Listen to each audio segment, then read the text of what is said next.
You're listening to Historical Perspectives with Mr. Malt. Learn about life by looking at our history. Teachers, for more information about historical perspectives, search Mr. Malt's Marketplace on Teachers Pay Teachers or at mrmaltmarketplace.com. Happy learning!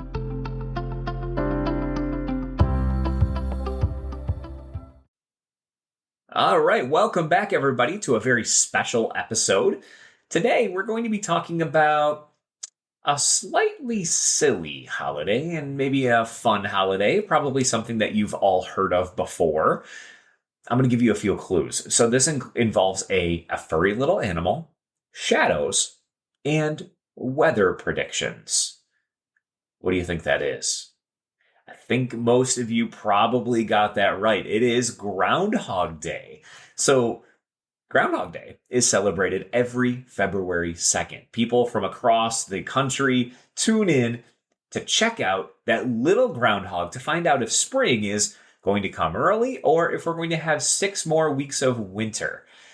Sounds kind of wild and weird, right? So there's a lot to learn about Groundhog Day. So we're going to jump in and we're actually going to learn a little bit more about the origins or where it came from. And we're also going to have a conversation about that one town where this is a huge tradition, and that place is called Punxsutawney, Pennsylvania.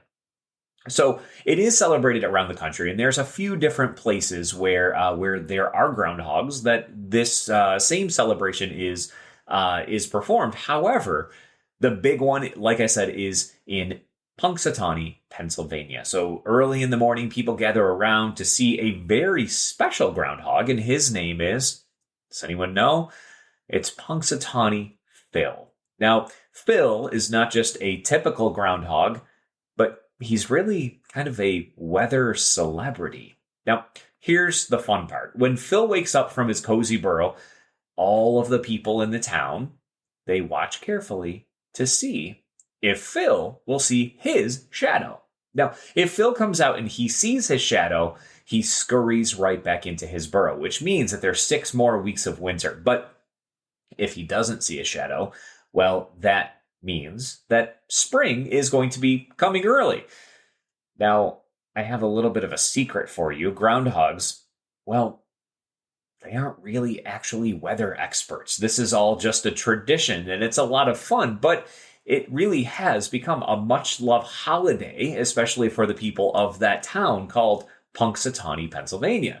Now, where did it come from? You're probably wondering, how did it all start? Is there some sort of ancient rule about groundhogs and weather? Well, there sort of is, and we'll chat about that right now. So Groundhog Day has some really fascinating history. So a long, long time ago, back in Europe, people celebrated a day called Candlemas Day. Now, on Candlemas, the tradition was to look at the weather and predict if winter would stick around. Some people believe that animals, especially like a couple of, you've probably heard of these animals before, hedgehogs or badgers, the people thought maybe those animals could help with those predictions. So when people moved to America, they brought some of these ideas with them. Like a lot of the things that we do here in America, that is the case, right? Because we all came here at some point or another. A lot of immigrants in the United States, and there's a lot of different traditions in our country. Even your family probably has some traditions that maybe other people don't. But anyways, when people came over from Europe, they brought some of these traditions with them, and there were no hedgehogs here, and there's no badgers running around. Instead, they found, well, those cute little furry animals, groundhogs, and they thought, well, this might be perfect for the job. So the very first official Groundhog Day happened in Punxsutawney, Pennsylvania, and that was actually all the way back in 1887. That's where our famous friend, Punxsutawney Phil, that's where he comes from.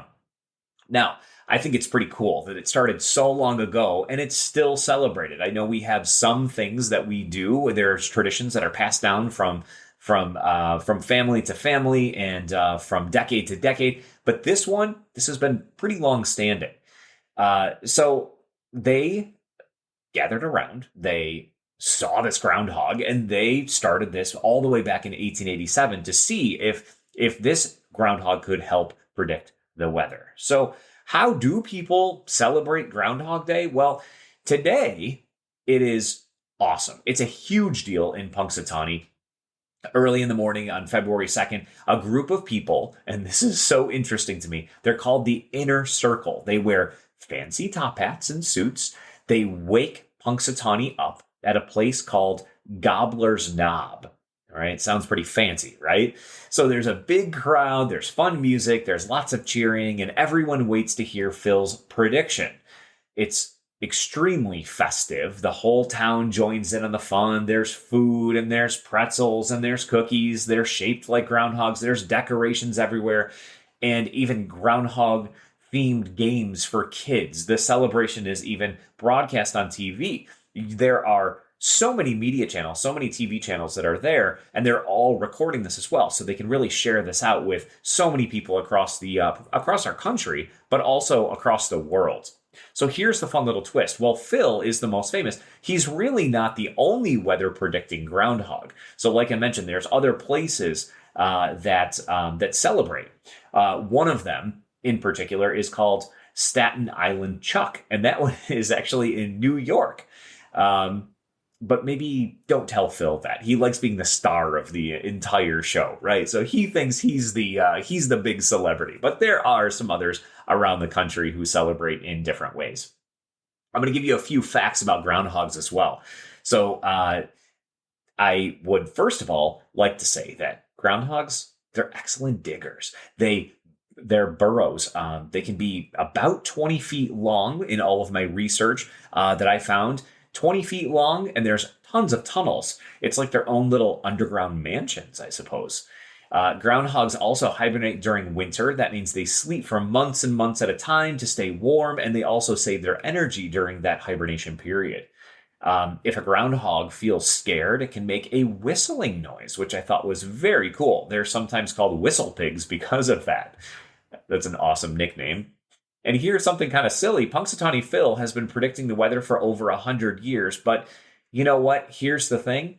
They don't actually live that long. So there's been a few different groundhogs throughout time. They actually only live about 6 years or so. Some have lived a little bit longer, some a little bit shorter, but their average lifespan is about 6 years. So yeah, that's some information about Punxsutawney Phil and Groundhog Day. Still a little bit more here that I want to share with you. So I guess, I want to talk about, like, why is it special to you? Do you see this do you watch it on TV? Do you see it as a sign of spring? So even if he does or does not see his shadow, it does sort of represent, we're getting into February. We see the light at the end of the tunnel, right? As far as the winter is concerned. So yeah, we might have some more winter in front of us. However, it is a sign that spring is around the corner and eventually summer and the warmer weather. So it is a fun tradition. It makes people smile. And isn't that really what holidays are all about? I know sometimes it seems a little goofy and silly that we celebrate in this way. And is Phil really telling us what the weather is going to be? I'm not really sure. However, it is still really fun, right? So if you're near Punxsutawney on February 2nd, you can visit Gobbler's Knob to see Phil in person. But like I said earlier, even if you're further away, you can still celebrate at home. Maybe you can watch it on TV or pull it up on the internet and see what Punxsutawney said on February 2nd. So that's Groundhog Day in a nutshell. Really, really fun. And I've always found that it was entertaining to watch on TV. I've never actually been to Punxsutawney. However, it is definitely a lot of fun, and I would love to visit Punxsutawney on February 2nd someday. So there you go. If you want to continue researching, you can certainly look around the internet for Groundhog Day and learn a little bit more, and hopefully get a chance to watch Groundhog Day live on TV or in person someday soon. All right. Have a great day, everyone. We'll talk soon. Thanks for listening to this Historical in Perspective. If you enjoyed this episode, be sure to subscribe. Also, search for Historical Perspectives on Teachers Pay Teachers to learn more about other topics, such as the Golden Gate Bridge, Henry Ford, schools in the early 1900s, and so much more. Happy learning!